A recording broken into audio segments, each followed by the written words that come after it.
Hello and welcome into the Cubs on Deck podcast. I am your host today. My name is Greg Huss, and I'm solo. It's just me rocking on the live stream today. This will end up going on your podcast platform, your feeds there as well.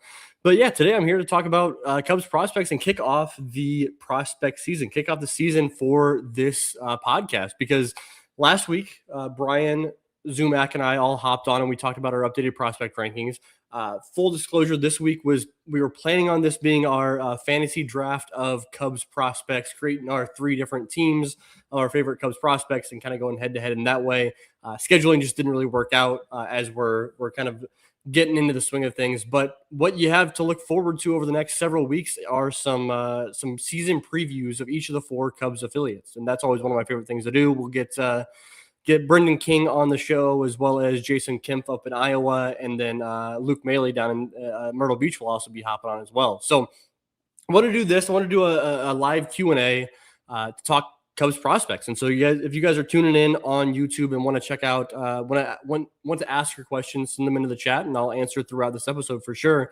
Because if not, I'll be rambling here and there. I don't really have a set schedule as far as what I'm chatting about here today for the podcast. So hopefully that comes through all right on your podcast feeds here soon. If you guys can hear me all right on YouTube when it's just solo and it's just me, it's never easy to tell if my audio is coming through all good. So if you guys could drop a comment in the chat, I would really appreciate that to make sure I'm sounding nice and crispy. So I guess before I get some questions here in the chat, what I'm going to do is ramble a little bit about what we've seen so far in spring training, because it's been really fun. We've seen, we got 10 different Cubs prospects got invited to big league camp to be with the big leaguers up there.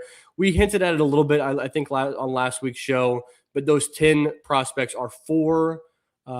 Thanks, Peter. Appreciate you. Let me know that I sound good here. The 10 prospects, there's four pitchers and there's six position players technically in big league camp.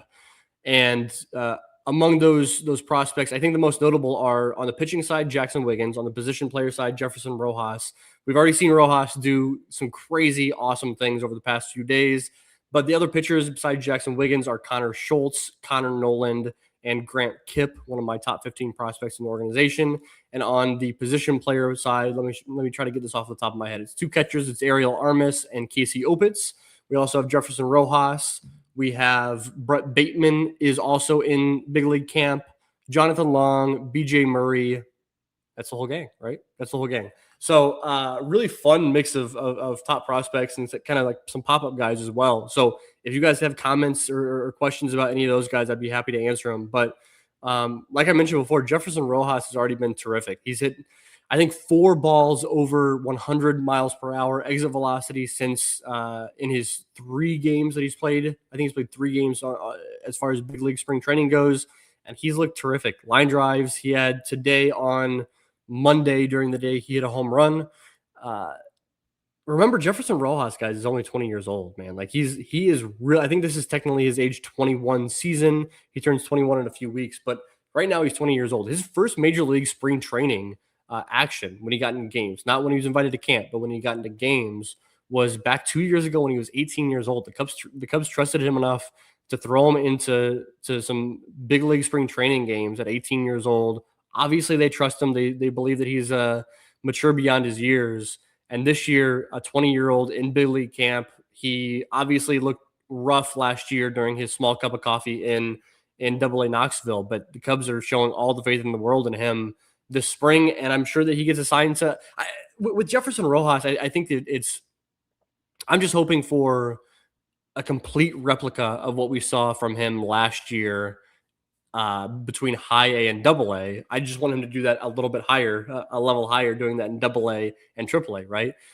Being reassigned to double A Knoxville, where he ended last season, and then absolutely killing it, proving that he learned from the struggles from a season ago, and then getting that cup of coffee back in like August and September, probably August, in up in triple A Iowa, where if he struggles again, that's totally fine. He'll enter next season back at Iowa, and we'll see how he does then. So I'm really excited about Jefferson Rojas being in big league spring training. I think it's super, super fun. So let's see some of the comments we got. Love those Cubbies comments and says, I saw some highlights of Jefferson Rojas, and he looks legit, really good for such a young player. I'm really glad that we did get, so today's game, Marquee and the Score are not covering all the Cubs minor league or the Cubs major league spring training games.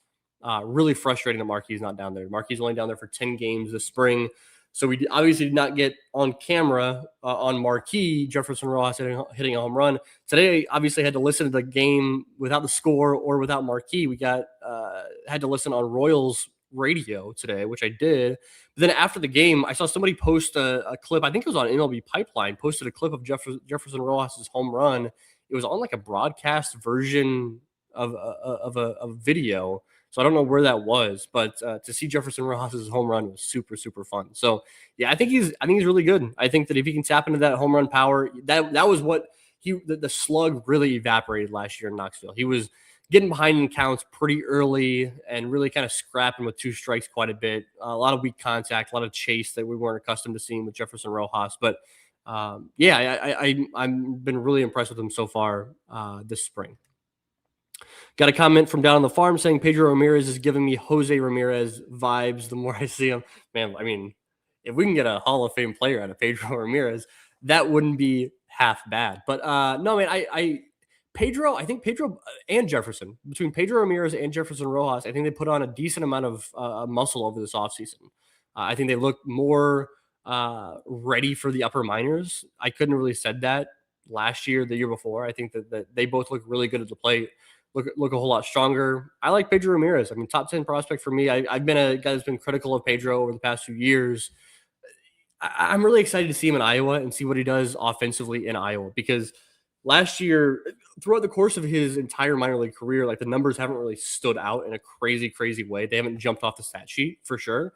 But yeah, man, I think that part of that is because a few years ago he was down in Myrtle Beach, super, super difficult league to hit in down in Myrtle and ballpark to hit in.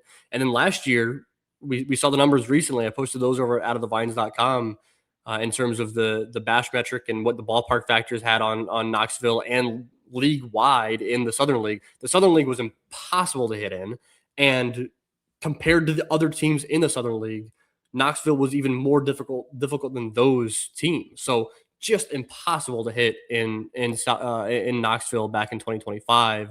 And so for him to put up the numbers that he did, Pedro Ramirez, I think that was very, very impressive. So while the numbers overall seem fairly pedestrian, I guess, I'm really excited to see him in a league this year in the International League in Iowa, where the numbers should really jump up quite a few notches. So excited to see Pedro Ramirez. And yeah, I mean, I think that his ability to play both second base and third base is really impressive. Obviously won a Gold Glove last year in the minor leagues for playing third base. And so we've seen some action from Pedro both at second and third in spring training so far. He's obviously a prospect in big league camp, but he's on the 40-man roster, so that's why he's there.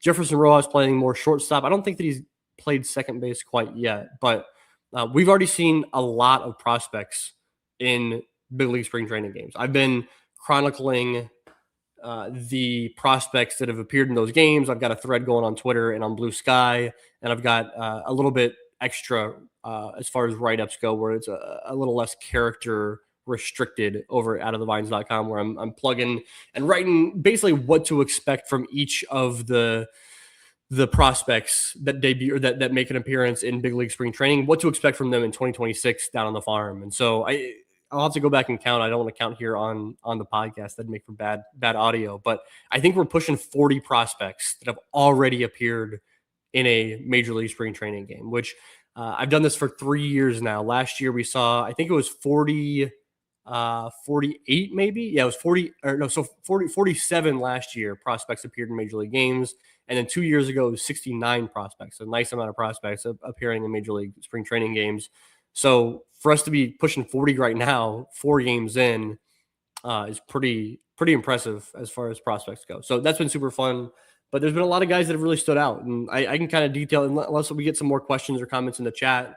I'd love to accept any of those. But if not, I can dig into some of the performances we've seen so far in spring training from those guys on the farm.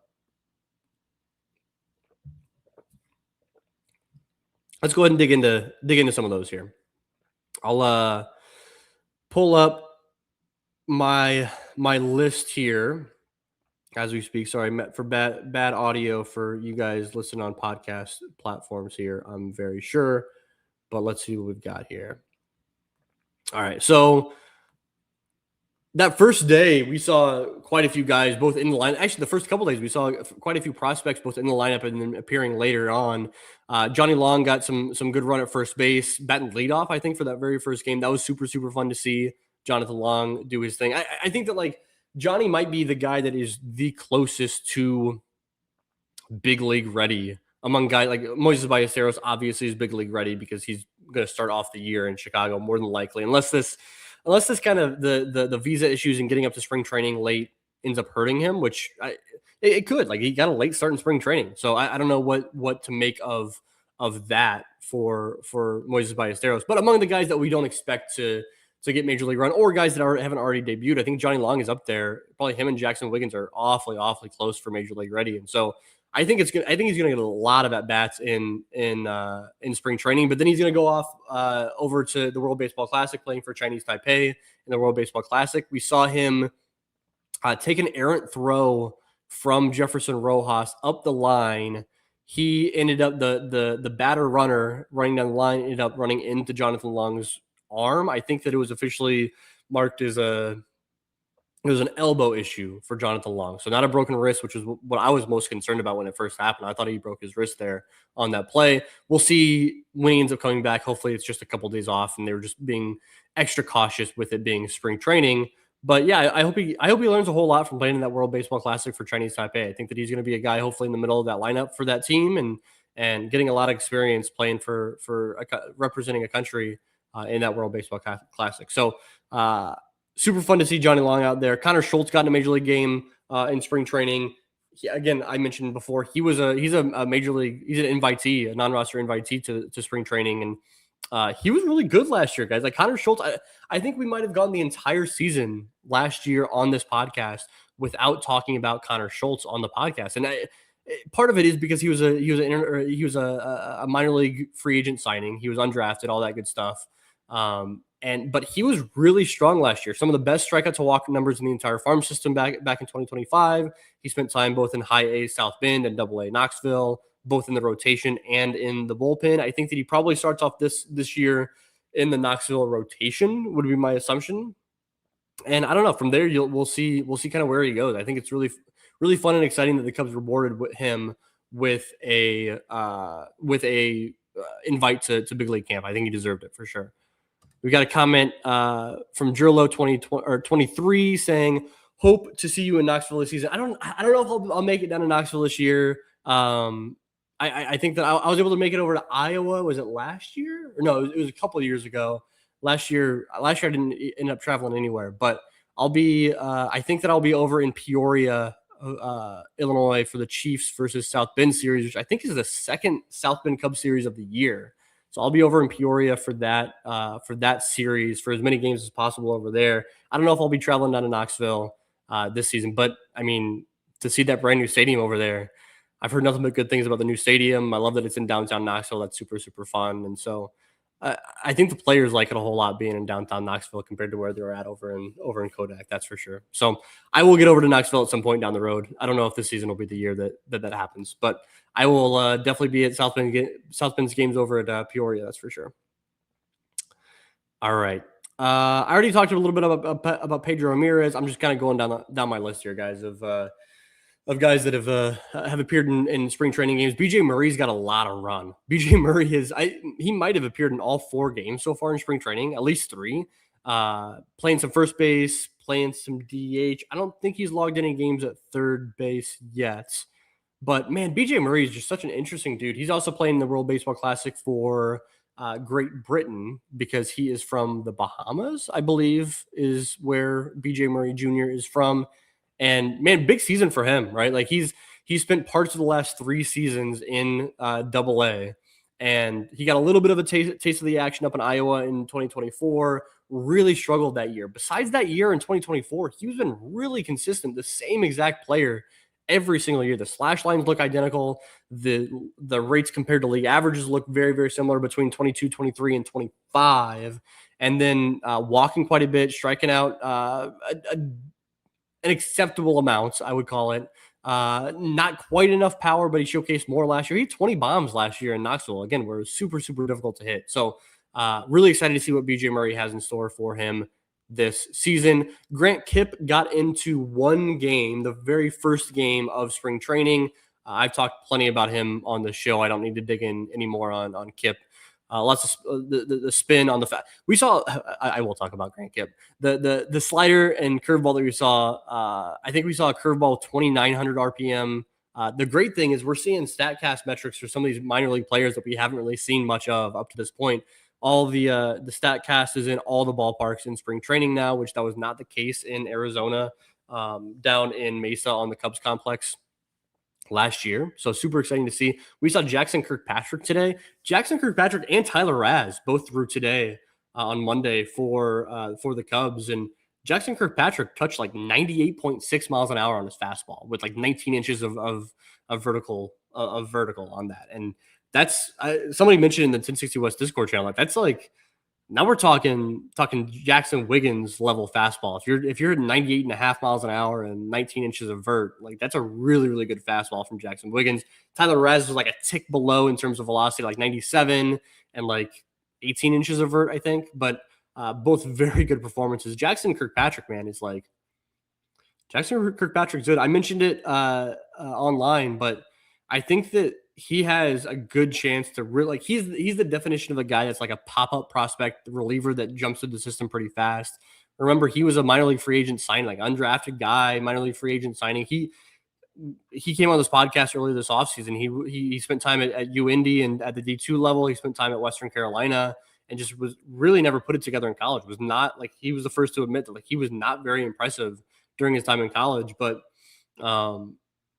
just absolutely tore it up last season. I mean, a really good case for the best minor league pitcher or the best relief pitcher in the Cubs system last year. He was really, really impressive. I think we see Jackson Kirkpatrick getting like high leverage innings in Double-A Knoxville to start off this year, and we could see him definitely up in Iowa, and who knows how high he can go from there. So, yeah, we got some metrics from Carson on Tyler Raz. Looks like Tyler Raz was up to 21 inches of vert, average 19.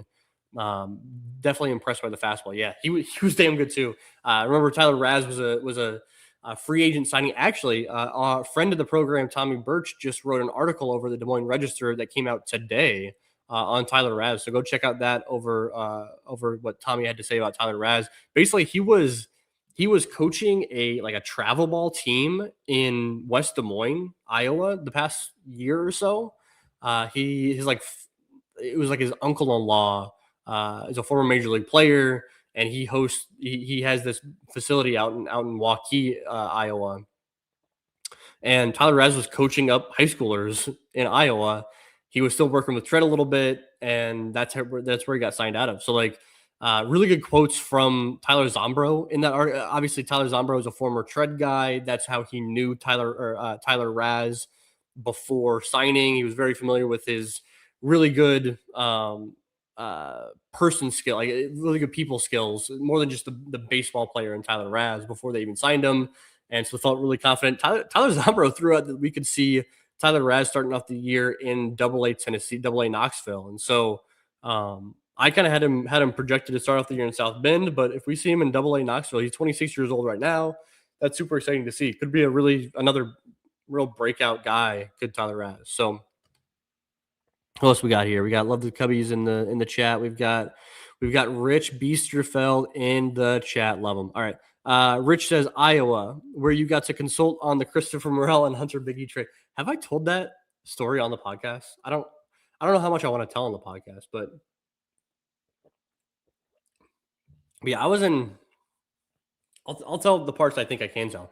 I was up in Iowa, and maybe if I told this on the podcast, forgive me for you guys listening online now or tomorrow when you check it out on the podcast feeds. But yeah, I was in Des Moines when that Christopher Morel and Rich was up there as well. Rich and I were together in Des Moines for that when the Christopher Morel and Hunter Biggie and Ty Johnson to the Rays for Isaac Paredes trade came in, and I was up in the press box and knew that it was happening. And I was up there with someone who had familiarity with the trade happening. I was well aware of it before.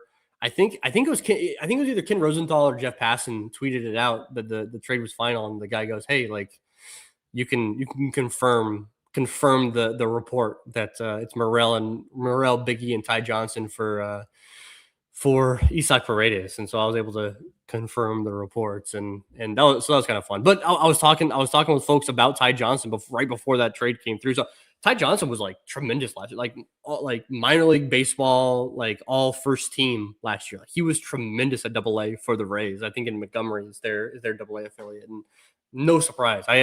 Ty Johnson is the exact type of prospect the Cubs are in desperate need of as far as pitching infrastructure goes right now. So yeah, man, that was fun. That was fun to see him. I think that was the same weekend up in Iowa when Rich got maybe my favorite picture that I've ever seen him take as far as Cubs prospects. It's the one where I'm sure you guys that are on a live stream right now about Cubs prospects know, but it's the one where Owen Casey's walking in from the outfield. He has bat in hand and he's pointing at the camera. He's pointing at Rich, and I've used that on many a thumbnail for the Cubs on Deck podcast. So all right. Got a comment. Am I crazy, or was Tyler Zombro a sneaky, amazing signing? It seems to me that he's really improved our pitching infrastructure. Well, the Cubs higher ups than Tyler Zombro definitely believe in him, man. Like, right? He went from not too many years ago, he was a minor league player, to spending a couple of years at Tread,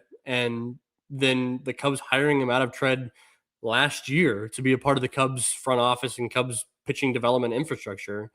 And this year he's taken over. Like, he's taken over that role. He is the pitching guy in the Cubs system. So, like, I don't know, man. Like, I think that he's been put in a really tough spot where the Cubs have dealt away a whole lot of pitching prospects over the past few years. And so he's got a lot of responsibility for building that back up from the ground up, and obviously still having some impact on the major league team too. Obviously, there's been a lot of talk and chatter. I think that Tommy Hotovy and was on the actually I think it was Jed Hoyer was on the broadcast, the spring training broadcast on Marquee for the first game of the year, and he was talking about how that, like, dynamic with Tommy Hotovy and Tyler Zombro, like, that's a thing, right? They're collaborating with each other to make sure that what's being taught at the major league level is also being taught down in the Arizona Complex League and over in Double A Knoxville and all up and down the ladder. I think that kind of consistency is really, it's really important. So I really like to see that. I love that the Cubs. I think Zombro was the direction the Cubs needed to go with their pitching infrastructure for sure. I really like that. All right. Until I get some more questions, I'll keep kind of running through some of these other names that have debuted in spring training, and I think that's a good way to have the show go, right? Like, again, like, as I'm 25 minutes into this episode here, I'm really excited to kick off things with the Cubs on Deck podcast this offseason, or this regular season. I think we typically try to time this out so we do the 4 affiliate previews during spring training, and so we can hit the ground running and really start talking about prospects and analyzing what we're seeing on the field as soon as those games start. So I have the dates all written down on my phone, so I know when everything's starting off and timing it out well with these shows. We're still gonna do the Cubs fantasy draft that we do every year. That's one of my favorite episodes. I think that's one of your guys' favorite episodes every year. We talk about, I think we draft teams of, like, what we do.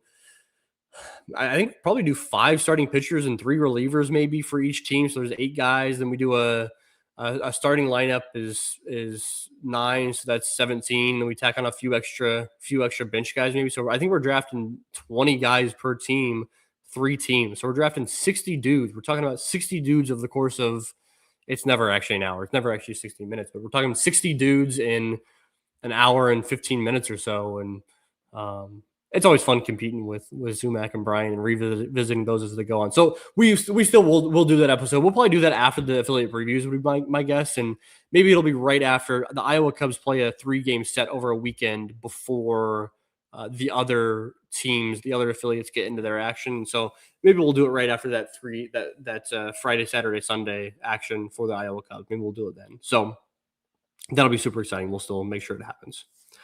Ariel Armis has gotten into quite a few games in spring training so far. He's been super fun.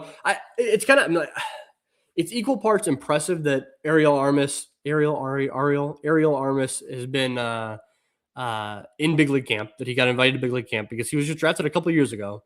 It's also it shows where the Cubs catching prospects lie right now when you have Ariel Armis, who has not made it to Double A yet, and you have Casey Opitz, who I I've detailed Casey Opitz. I think that his clubhouse presence is maybe the best in the entire organization. Super, super important for pitcher development. I think he does a great job with the pitchers.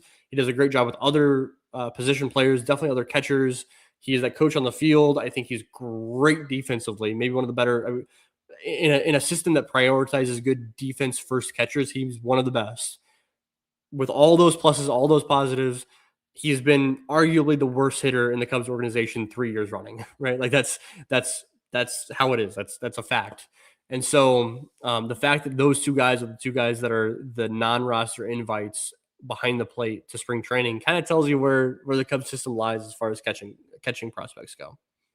But with that being said, man, Ariel Armis has he had a great second half in 2025. I think for him to be getting these at bats in spring training right now is super, super important. Obviously, the Cubs trust him behind the plate with working with some of their major league pitchers, so that's for sure.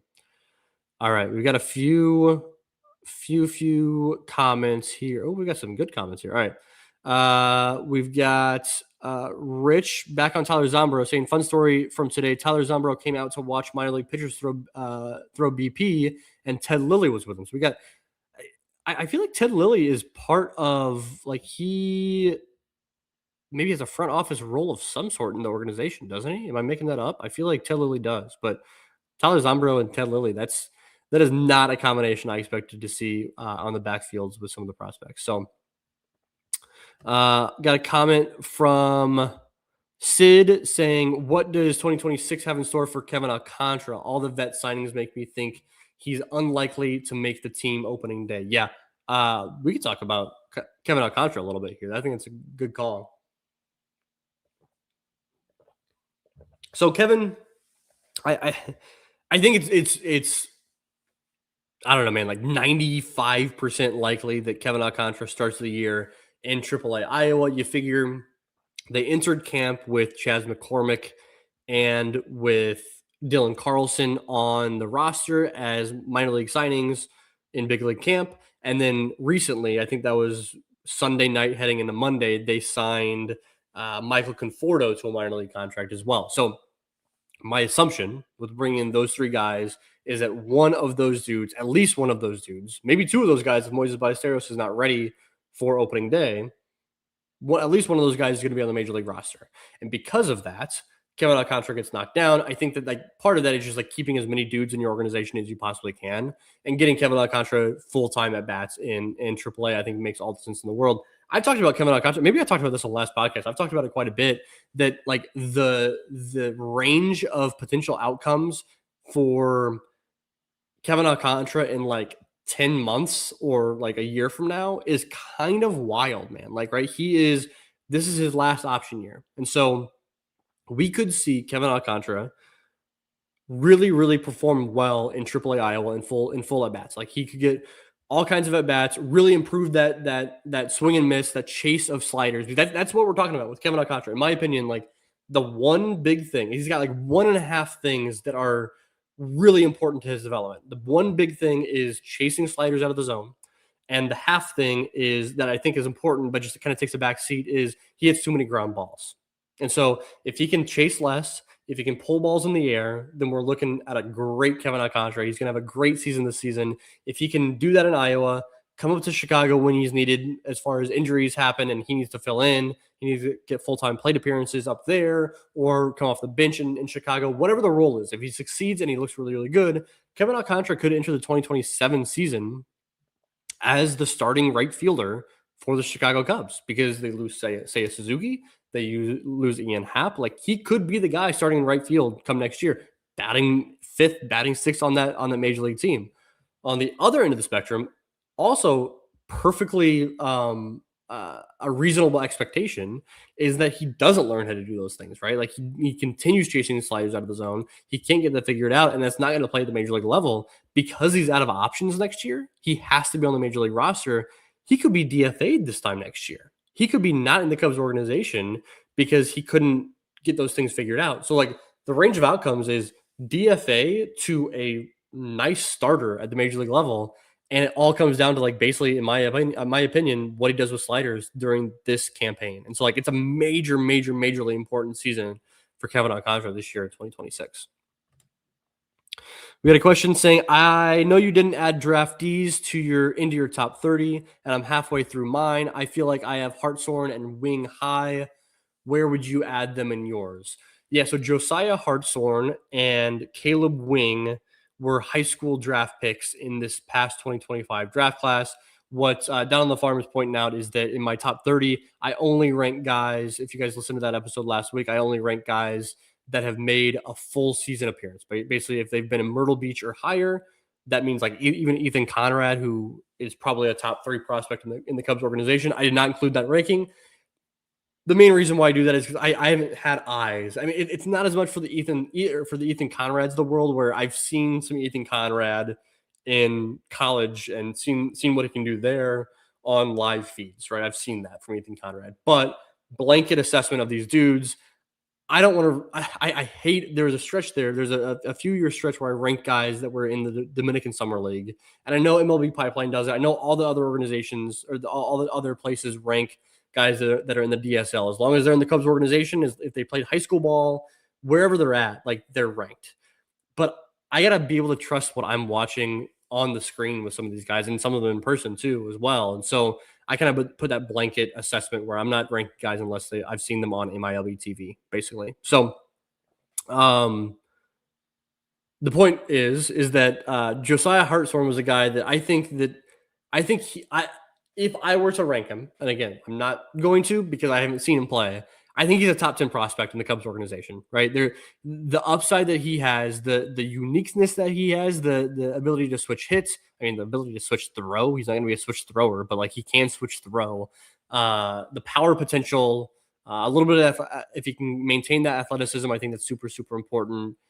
But I think Josiah Hartshorn I have as a top 10 prospect in the organization. Caleb Wing is a little bit trickier because he is a high school pitching prospect. And man, you just don't know what you're going to get with high school pitching prospects. It is so tricky, man. Like, I know co-host Brian Smith gave him a little write-up over at Baseball America, which how freaking cool is it that Brian's writing over at Baseball America? I think it's the coolest thing ever. But he gave a Caleb Wing a little write up and provided us with a little bit of information on him. Basically, like Caleb Wing is very new to pitching. He was a I think shortstop is what Brian had said in high school, and he went to one of these showcases, and a scout said, "Hey, like get on the mound, see what you can do." And he's like, "All right, sounds good." And then he just kind of took off from there. I don't know, man. Like that, like ranking a guy like that, like that's the prime reason why I don't rank these guys. Is because like he spent what less than 50 innings in his entire life on the mound out like after like high school. Like he's so new to pitching. It's so tough to say. Now, for what it's worth, he's a really good athlete, is what I've heard, and he's got that like pitcher's build that he can continue to build upon and get stronger and that build that you kind of dream on as a starting pitcher. So I'd err, even if I were to rank him, I'd definitely err on the side of caution and have him closer to the 30, like 20 to 30, with that like high potential that when we see him hit full season ball, he could be a whole lot better than 20 to 30 range. Now, I don't know that we see Caleb Wing in full season ball this year. I don't think that he makes it up to Myrtle Beach this season because he's so new to pitching that I think he's just spent the entire year in the Arizona Complex League. And I think that's totally and completely fine if he does that. If he does make it up to Myrtle Beach this season, I think it's going to be a big surprise and really fun. And I'm going to enjoy the heck out of it. All right. We got back to Kevin Alcantara. Weird. Yeah, JD says weird that Kevin Alcantara hasn't played yet in these spring training games so far. Yeah, it kind of is. So I know that Kevin Alcantara got interviewed. I don't know who conducted the interview, but I saw a video of the interview where he was talking a little bit about like his change in mindset entering the season. He feels like he's a more mature hitter.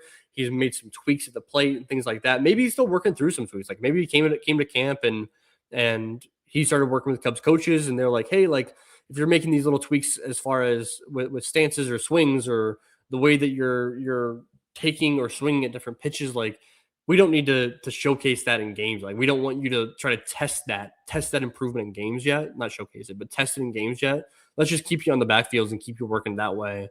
I'd be curious to find out if any of the folks that are down there in Arizona right now. I know that Rich is in the chat. Not to put you on the spot, Rich, but like really anybody that's down in spring training, down in the complex, like if they've seen Kevin Alcantara working on the backfields or anything, because I'd imagine that's what he's doing before he gets into a spring training game. And for what it's worth, the Cubs are going to lose a whole lot of guys. The Cubs are going to lose a whole lot of dudes to the World Baseball Classic. I forget how many it was. Like there's what, like 10-ish dudes that they're losing to the World Baseball Classic. So like there's gonna be a lot of spring training at bats to go around here in a couple of weeks, I guess. And so my little thread of all the prospects, I think that 2 years ago, 69 was the highest that I've written up. I think that might get more than 69 Cubs prospects in spring training this year because there's going to be so many at bats available. All right, we got a question about Cole Mathis. Think Cole Mathis makes it to Knoxville midseason? You guys are asking the hard questions. Cole Mathis is hard, dude. I don't know, man. Like we saw Cole Mathis last year in Myrtle Beach and was basically overall a very average hitter in Myrtle Beach last year. I still have him ranked as a top, I think 15. I think I have him ranked 14th. I talked about it last week where I'm just kind of appealing to Cubs leadership and their trust in Cole Mathis and what they have as a Cubs prospect. But 100%, I think we could see him in Knoxville midseason. Cole Mathis. I think it's very likely that he starts off the year in South Bend. I don't think that he starts back in Myrtle Beach. That would feel a little bit silly. That would feel a lot silly for Cole Mathis to be back in Myrtle Beach to start off this 2026 campaign. So I think that where he starts is in South Bend. And with that being said, like because he's a college draft pick from a few years ago, because he's still regarded as one of the top prospects in the Cubs organization, because he's a bat first player, I think like we very well could see him in Knoxville this season. Because I wouldn't put it past him to see him up in Iowa if he really like takes off in a big way. I wouldn't be surprised to see him in Iowa this year. So a lot of different outcomes for Cole Mathis this season for sure. All right, guys. You guys are asking some good questions. I really appreciate you guys tuning in. I appreciate you guys asking questions. I'm going to keep going a little bit. If you guys have more questions, drop them in the chat. I'm going to go for another, I don't know, 20 minutes or so, maybe a little bit less, maybe a little bit more. But in the meantime, until I keep getting those questions, I'll keep running through, again, some of these names that I have here on my write-ups of prospects that have appeared in spring training games. We've seen a lot of Brett Bateman, which again, he was a minor league, he was a invitee to Cubs spring training. He's gotten a lot of action so far and will continue to get a lot of action throughout spring training. We did see King Kepley. Dude, awesome that we saw King Kepley, man. I think that like him getting into a major league spring training game, he pinch ran for, I think it was for Miguel Amaya at second base. And the very first thing we see from King Kepley is him stealing third base successfully. It's like that is the most on-brand thing I've ever heard in my entire life was King Kepley swiping third base in his first appearance. And I think he ended up getting thrown out on maybe it was a tag-up play at home plate. Like, he's just an electric dude. Like, seeing King Kepley is super, super fun. We got some Rich Biesterfeld feedback, which is maybe the best thing we could possibly find. Caleb Wing is very raw, but interesting. When I talked to him last week, I think he was going to start throwing off the mound this week. Agree about the athleticism. Yeah, freak athlete, man. I've talked a little bit about in the chats in certain places. Caleb Wing reminded me quite a bit of Cohen Moreno when the Cubs drafted him. I think it's a little bit different in terms of the type of athleticism, but yeah, both freak athletes. I think that I'm really excited to see Caleb this year. Rich also says that Kevin has been doing some outfield work and taking batting practice. So yeah, man, I think that's probably what Kevin's doing down there. I think he's just getting ready for those spring training games, and it's only a matter of time. Good question here from Peter asking about. He said, "What's your fascination with Matt Hallback?" So multiple things here with Matt Hallback. One, in that, like, I think I have Matt Hallback. He asked that because I have Matt Hallback ranked like I think maybe 21st, 23rd in the high 20s of the Cubs organization in terms of my prospect ranking. Multiple things with that ranking. One, remember, I don't rank the non full season debuted guys. So if you throw some of those guys in the mix, he'd probably be towards the back end of that top 30. So that's item number one. Item number two is that the system after you get through 20 is like take your pick on who you like, right? It's pick your favorite dudes. It's not a whole lot of depth down there in the Cubs organization. And if you see something you like, rank the guy. And so I don't. So that leads me to item number three. I have, as Brian mentioned last week, I have historically been really, really hard on right-handed hitting first baseman and just really just first baseman DH profiles in general, right? I have been really hesitant to rank Jonathan Long up in my top 10 until this year. I've been really hesitant to, in the past, rank Moises Ballesteros very high.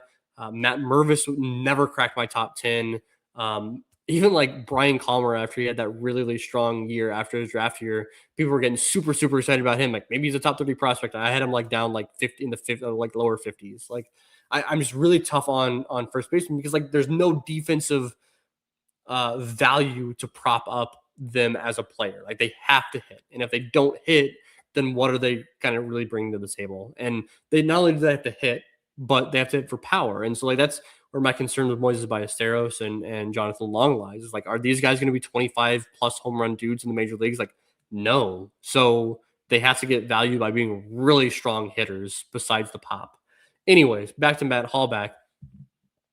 My point with Matt Hallback, item number 4, I think, is that you got to find something that you really like with some of these prospects. And Matt Hallback, I really dig his swing. It's a cop out, right? Like it's a cop out where like the underlying metrics aren't like these crazy numbers. It's not like he's swinging, missing, not ever. It's not like he's putting up great power numbers. He put up strong numbers, and in the second half in 2025 in Myrtle Beach, he put up even better numbers than we saw in the first half. He was part of that Chris Clark second half surge of the Myrtle Beach Pelicans, and I thought he was really, really impressive as far as offensive production. Now, what really catches my eye with Matt Hallback is I just think the swing is built to do damage. I don't think it's a grooved swing. I don't think that he's going to chase a whole lot. I think when he makes contact, he makes solid contact, not only on mistake pitches, but on some good pitches he can put over the shortstop's head. He can punch over the second baseman's head. I think that like he has that strength to do a little bit of damage to pitchers' pitches and do a lot of damage to mistake pitches. And that's what I really like about Matt Hallback. Now, I'm just putting a lot of faith in kind of putting on my scout hat and really liking what I see. We'll see if that plays out. I think this year we probably see Matt Hallback in high A South Bend playing some first base, playing some third base. I'd like to see some corner outfield action as well. But maybe ends the season up in Double A Knoxville. I'd love to see that from Matt Hallback this year. Okay. We've also seen in spring training a lot of James Triantos, which I talked about how important this year is for James Triantos. Last year, just kind of everything went wrong for James Triantos, man. Like he's going to need to swing and miss. Actually, hold on. Instead of kind of regurgitating things I've talked about in the past with James Triantos, something I've noticed so far in spring training with Triantos is the swing and the stance looks different. It's a different looking swing. I was chatting a little bit back and forth with Brendan Miller the other day watching James Triantos, and there's a little bit of the Pete Crow Armstrong mechanisms that we're seeing from James Triantos at the plate in his stance and in his load. He's a little bit deeper in his stance than he was last year. The hand placement's a little bit different. I think the load might be a little bit different with the toe tap as well. Not crazy different, but a little bit across the board. And so I know that he was working on some tweaks over this offseason, and I think that's really important. I think that if he can kind of use that to tap into a little bit more pop, I think it's really important. That's like the physical aspect of James Triantos at the plate. The mental game for him at the plate is just kind of like it's you know how we're talking about Kevin Alcantara just laying off sliders, not chasing sliders. Well, James Triantos also needs to swing less, but he needs to swing less because he's just swinging at everything and he can make contact with everything. Right? He's swinging or he's swinging and making contact with pitches out of the zone, with pitches in the zone, and on those, like, just spit on those, dude. You know, like he doesn't need to swing at every single pitch that's thrown his way. He needs to be more selective at the plate and do damage on those pitches that he thinks he can do damage on. Put in the gap, maybe put over the fence, but like hard contact is the name of the game with James Triantos. I just don't think he got even remotely enough of it last year in 2025. And so this is a big year for him, man. Like he can't put together another season like he did in 2025 and remain on the 40-man roster next offseason. It just won't happen. So big season from Triantos. We've only seen him at second base in spring. We have not seen him in center field as far as I'm aware. So that's another thing to definitely keep an eye on with JT. All right. What else we got here? Hayden McGeary, we've seen a little bit of him. We saw Connor Nolan make an appearance, which is super fun. Jordan Wogu's back out there. Zane Mills is a minor league Rule 5 free agent guy that got an inning in I believe the first or second game. Parker Chavers, Hayden Cantrell. Some of these are real organization guys, right? Ryan Jensen is back in the Cubs organization, and that's super fun. It was fun to see that. I believe it was Steele. Justin Steele was on the broadcast as Ryan Jensen was making his appearance, and so Justin Steele was able to give a little bit of info on Ryan Jensen. Devin Ortiz, minor league Rule 5 pick this offseason, also got in. Jack Neely, big season for Jack Neely. As I was talking about online, Jack Neely can't you don't see relief pitching prospects remain on a 40-man roster for 2 years without making an appearance in the big leagues. Last year, he appeared in 2024 at the end of the season in Chicago. Last year in 2025 was a rough year in terms of the results and the injuries, and he did not appear in Chicago. He can't go this 2026 season without appearing in Chicago. If he goes 2 straight years of no major league action as a reliever on the 40-man roster, then he'll be booted from the 40-man roster, unfortunately. So let's get more into some of these questions. We got JD. I'm excited about that South Bend lineup for, say, May, June, with all those draft pick kids and Mathis, Cole Mathis, Angel Cepeda, Ty Southasine, Eli Lovich. Who's your favorite player to watch in South Bend this year? That's a good question. So let me pull up my projection as far as that South Bend roster. Remember how exciting the Myrtle Beach roster was at the end of last season. South Bend's going to be that to start off this year. Really fun lineup. So the lineup that I have currently projected for South Bend is Owen Ayers behind the plate. Super exciting. Cole Mathis at first. Ty Southasine at second. Matt Hallback I have playing third. I think he's going to get some run at first base, DH, all that fun stuff I mentioned earlier. Angel Cepeda at shortstop. I've got an outfield of Kane Kepley and Cade Snell.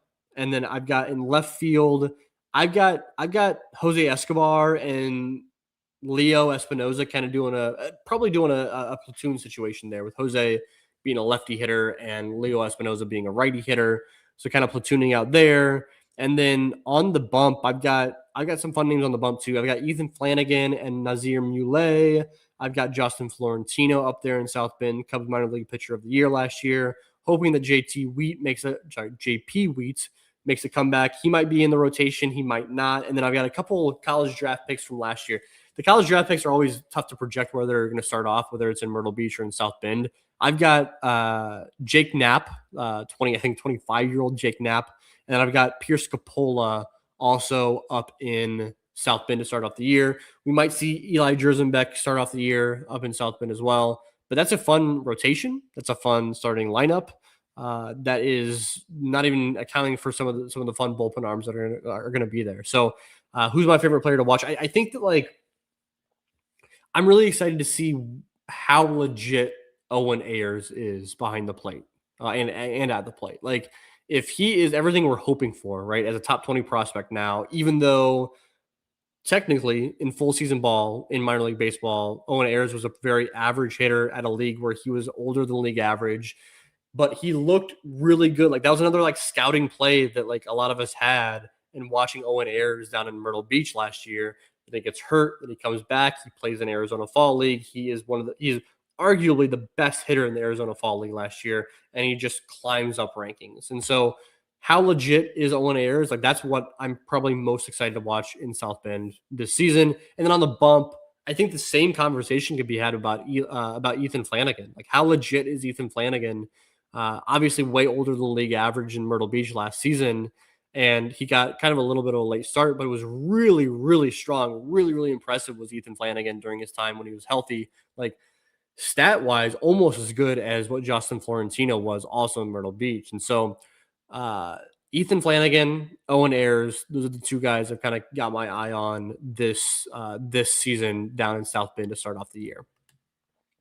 Got another question. Let's kick it back to Pedro Ramirez. What does Pedro need to do, or what does he need to show us at AAA to get a cup of coffee in Chicago? I think with Pedro, I think two things need to happen, right? I think that there needs to be pretty significant, like lengthy injuries from a couple different guys in Chicago for him to get the bump up. But then also he has to basically he's in direct competition with James Triantos, both 40-man roster guys. They are in direct competition for with one another for if unfortunately Nico Horner and Matt Shaw go down with injury, then you're kind of tapping into some of that depth, and that's where you choose one. And it may be who's having a better year overall between Pedro Ramirez and James Triantos. It may be who's had the best last week and a half, who's been more impressive for the last 10 days. And they want to ride that hot streak up in Chicago. That's also a perfectly acceptable way to kind of call up your prospects in that circumstance. And so I think the Pedro in this circumstance to get some run in Chicago needs to be better than James Triantos and hope for some luck to kind of go his way. Now, the question is worded, what does he need to show to get a cup of coffee in Chicago? And typically that phrase is like used for that like September call up, right? Like when Moises Ballesteros or Owen Casey or Kevin Alcantara, like when they got called up towards the end of the year last year in Chicago, like that's how that phrase is typically used. And I don't think that Pedro gets used that way. Like I don't think that like a scenario comes up where like Pedro is needed for that September run. Like because while Pedro is a really good player, I think that his contact skills are very good. The power is better than you expected, and the speed is decent. The goal the defense is good. Like he's kind of good all around. What you're really looking from a prospect getting called up in September is like something that they do very well, right? And like James Triantos, for example, steals a lot of bases. He steals a lot of bags. And so like he's more likely to get called up in that scenario than Pedro Ramirez. Last year, Kevin Alcantara stuck around on the roster because he plays a really good defensive outfield and he can kind of run into one every once in a while. Owen Casey got called up because his bat was damn good. Moises Ballesteros the same way. And so Pedro is probably not in that capacity, but like he could still get called up throughout the year. All right. JD asked, when does Conrad get to South Bend based on your projection? Yeah, so that was actually a notable name that I just left off of my South Bend projection. I have Ethan Conrad currently projected in Myrtle Beach to start off the year playing first base. Now, dude could open up the year as a starting center fielder in South Bend, and I wouldn't really bat an eye. Like I think that's perfectly fine. I have him at first base because he's coming back from that shoulder surgery. If the Cubs do want to ease him into things, they can have him play first base. So that's kind of why I have him projected there. The Cubs have plenty of outfielders that can take up time in the outfield, both in South Bend and Myrtle Beach, and like so they're not just trying to like fill gaps down there. So I have him projected for first base to start off the year. Again, he could be the center fielder come opening day, and that's perfectly reasonable. Same thing goes where if the Cubs are wanting to ease Ethan Conrad into his first full season professional experience, that would come in Myrtle Beach. If I can tell you right now, Ethan Conrad is too good for Myrtle Beach. And so if the Cubs are like, I don't care about easing him into things, let me just throw him into South Bend and be good to go, that's where he could be as well. So like the Conrad thing is very, very tricky, especially because he didn't get into games last year. Steve Monk asked, will Alexi Lumpoy still be at Myrtle Beach this season? I've got him slated for Myrtle Beach.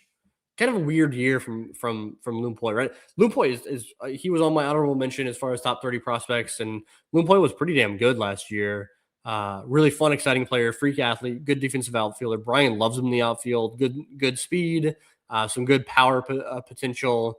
He just swung and missed a ton. I talked about it last week on the show, but yeah, I think he's back in Myrtle Beach because with the outfielders in South Bend, I mentioned Cade Snell and Kane Kepley. That's going to get tough this year, guys. And then that platoon of Jose Escobar and Leo Espinoza, I think makes a ton of sense. There's other guys that can be on the bench. I'm assuming you want to give Alexi Lumpoy like a full like everyday at bats, and he can get that playing right field every day for the Myrtle Beach Pelicans, and he can probably get it playing every day in South Bend if you really wanted him to. But I think he probably starts off the year in Myrtle Beach, but again, wouldn't be shocked if they bump him up to high A South Bend there. All right, guys. I could keep running through. I've got plenty of other names that have debuted in spring training so far. Let me scroll through here before I wrap up.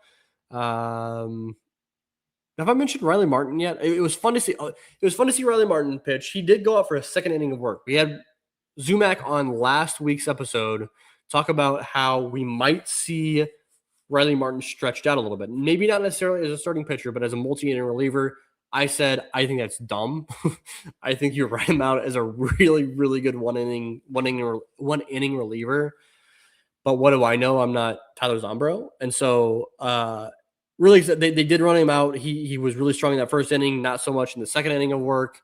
But again, I've said before, like if Riley Martin can be second half, if he can be first half from 2025 Riley Martin, he's a good player. If he can be second half from 2025 Riley Martin, he's a great pitcher. He had a fastball sitting 96 during his action yesterday, breaking off the curveball using the slider. I was really impressed with Riley Martin yesterday, despite some of the results in that second inning. We saw Luis Rojano pitch. Cade Snell did come in the game. I mentioned Jackson Kirkpatrick as impressive as he looked. Ty Southacene got in the game, which is also super, super fun. I'd imagine we get a little bit more Ty Southacene throughout spring training, throughout this spring for him. So that, I think, unless you guys have more questions, is where I'm going to leave things. I really, really appreciate you guys tuning in for this episode of the Cubs on Deck podcast live. Always fun chatting with you guys live, and I really like to do when I know I'm going solo. I like to do these live episodes because it allows a little more interaction in the comments. So I really appreciate you guys leaving comments below, helping me get through this episode. If not, it's just kind of me talking at a screen it's still me talking at a screen for an hour, but at least I see people in the chat that I'm talking to. So really appreciate you guys tuning in. Like I mentioned earlier in the show, we will be back. Now we're weekly episodes, guys. Like we're back in action. That's what I mean when I'm like we're back in prospect action here. We're talking I don't know the order of the affiliates. I think that we might go Myrtle Beach, South Bend, Knoxville, Iowa. We might go up the ladder, but regardless, the next I think 3 weeks we're doing all 4 affiliate previews. We're going to cover essentially every dude in this organization that we think is going to get assigned to an affiliate, and then some extra dudes too. We'll be talking about those guys with the broadcasters, with Jason Kempf and Brendan King and Luke Maley. Those 3 guys will be coming on the show with me, which will be super, super fun. Then we'll get into doing the Cubs player fantasy draft. One thing I ask from you guys, whether you're watching live here or listening after the fact, hit me up on social media, on Twitter at Out of the Vines, on Blue Sky at Out of the Vines. You can find me on the 1060 West Discord channel. Why I want you to hit me up is I'm curious about what you guys want to see and hear from this podcast throughout the regular season. The plan as of right now is to do the weekly episodes and talk about player analysis and kind of dig into what we've been seeing recently on the farm and all that fun stuff. If you guys want to see something different, if you want to see watch alongs, if you want to see more live episodes, if you want to see some more player interviews during the season, whatever you want to see, let me know, because I'm open to kind of changing and tweaking things throughout the season. But now is kind of the time that I want to gather some feedback from you guys. I might post something online to try to get some feedback as well, because this show is for you guys. This is for the nerds out there learning about Cubs prospects and all that good stuff. So thank you guys so much for always tuning in. Thank you for showing your support. I'm really, really excited for the season to start. And in the meantime, we'll be back in your ears in one short week. Thanks.